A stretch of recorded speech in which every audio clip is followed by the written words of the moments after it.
are you exhausted from giving and giving to everyone else, only to be left drained, unseen, and empty?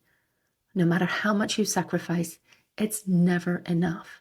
And the idea of you receiving care and support rather than just giving it, well, that might feel foreign.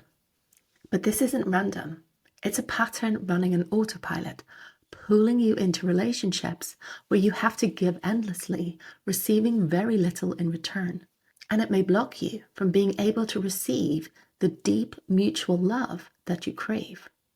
My name's Ruth Ann. I'm a clinical psychologist, and I help people build healthy relationships after toxic ones. Together, in this video, we'll explore why this keeps happening and how you can finally step into love that nourishes you too. These patterns may run deeper than you ever realized.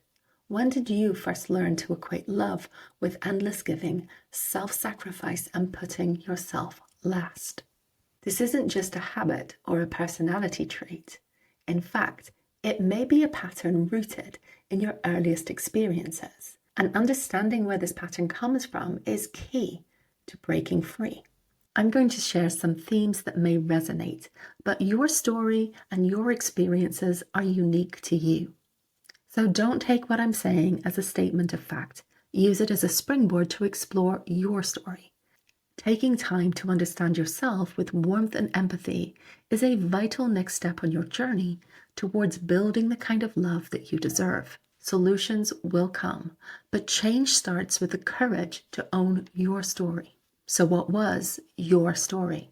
Growing up, you may have been the emotional caretaker in your family, always attuned to everyone else's struggles, endlessly patient and ever accommodating. Maybe you put out fires for everyone else, while your own needs smoldered quietly in the background. Maybe you stepped in when your parents were fighting to calm the storm, but no one ever asked how you were feeling. Or maybe you comforted and took care of a sick or exhausted parent who had little to give you. Now, you may be the person who carries the emotional and practical burden of running your household. Maybe you find yourself running to help other people, even when you're exhausted yourself. In focusing so much on what's going on for other people, you may miss something crucial. What's going on for you? Your needs and your feelings likely went unnoticed by other people and even by you. Over time, you learn to equate love with self-sacrifice and your worth with what you can do for other people. And now, day after day, this same pattern repeats. You pour yourself into other people, terrified that if you stop, they're going to crumble.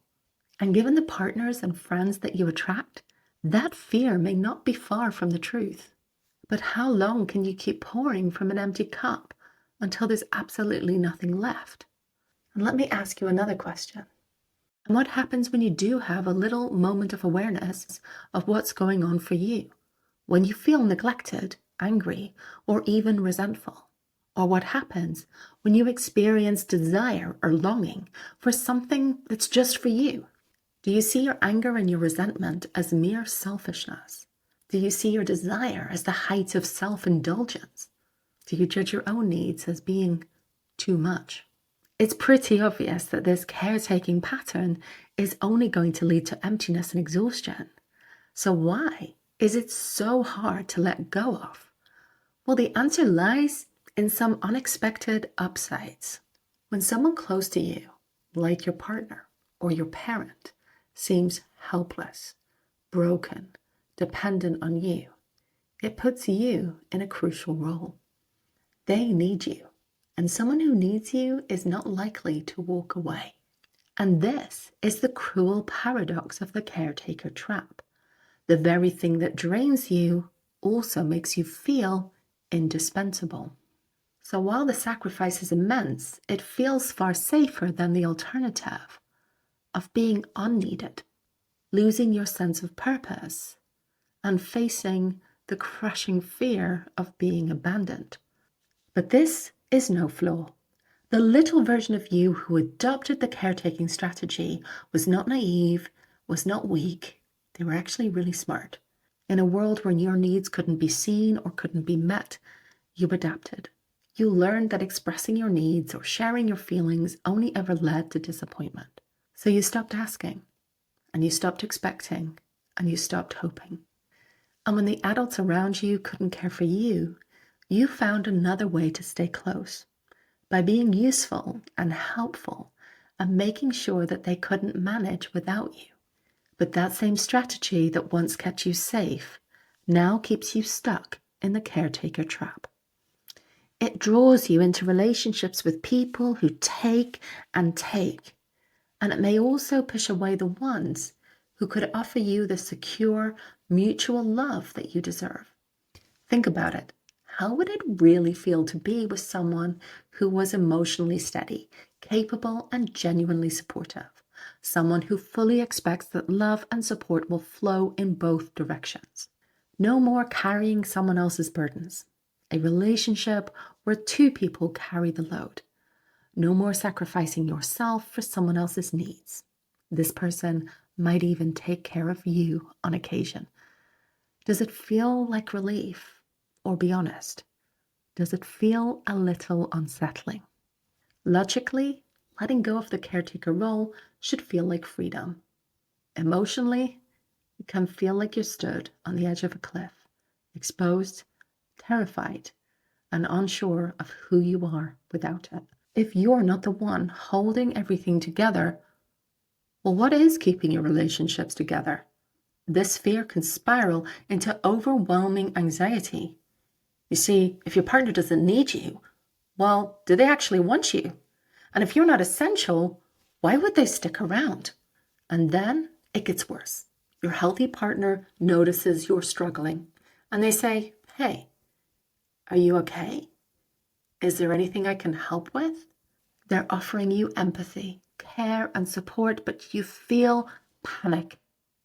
If they don't need you, why are they here? If they care for you, does it mean you've failed to be the strong one, the reliable one, the dependable one? Maybe you're too much, too overwhelming. Why would they stay with someone who was so needy? The very love you long for feels impossible to accept. So what do? The caretaker trap is terrified of your needs and of other people seeing them. So when someone notices how you're really feeling or offers you care or support, you may be pretty quick to say, "No, I'm totally fine. Everything's good here. All good here. We're fine. I'm good. Thank you so much. I'm good." No one ever gets to see how much you struggle. Or you may find yourself pushing away the support that someone offers you because you don't want to be seen as weak or unworthy or too much. And this creates distance in a healthy relationship.